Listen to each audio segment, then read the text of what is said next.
నా ప్రార్థన, ప్రభా స్తోత్రం, యేసు రక్తం, స్తోత్రం స్తోత్రం స్తోత్రం అని 2 చేతులెత్తి నేను ప్రార్థన చేస్తుంటే నా ఎదుట మోకరించిన వ్యక్తి అంటుంది, కేకలేస్తుంది, నువ్వు చెయ్యలు దించు, నువ్వు చెయ్యలు దించు, నేను కాలిపోతున్నాను, నువ్వు చెయ్యలు దించు, నేను కాలిపోతున్నాను, నువ్వు చెయ్యలు దించు, కాలిపోతున్నాను అంట. చెయ్యలు దించు కాలిపోతున్నాను అంటుంది. ఏందని కళ్ళు తెరిచి చూస్తే నా యొక్క ఉరువురుని చూస్తుంది, గుడ్లు ఎంతంత పెట్టి. తెలుసు కదా ఎంత గుడ్లు వస్తాయి అప్పుడు. నువ్వు చెయ్యలు దించు, నేను కాలిపోతాను అంటది. నేను చెయ్యలు ఎత్తితే కాలుతున్నావా అని చెయ్యలు దింపలా నేను. హల్లెలూయా. చెయ్యి దించితే కాలిపోవడం ఆగిపోయింది కదా. దించు అంటే దించితే నువ్వు కాలవు, నేను చేతులు ఎత్తితే కాలిపో అని చెయ్యలు దించలా. చెయ్యలు ఎత్తే అడుగుతున్నా, నువ్వు ఎవరు అన్నా. అప్పుడు వరకు వాళ్ళకే తెలియదు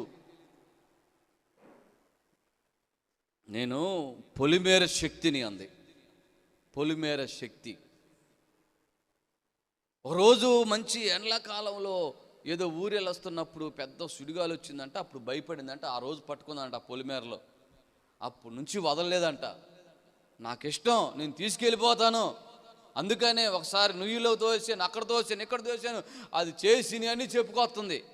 సరేలే, ఎన్ని చెప్పినా ఇప్పుడు యేసయ్య దగ్గరకు వచ్చారు. ఆయన నీకంటే బలవంతుడు, శక్తివంతుడు, యేసు నామములో ఆజ్ఞాపిస్తున్నాడు పో అని అంటుంటే, అండి పాస్టర్ గారు ఒక మాట అంటుంది.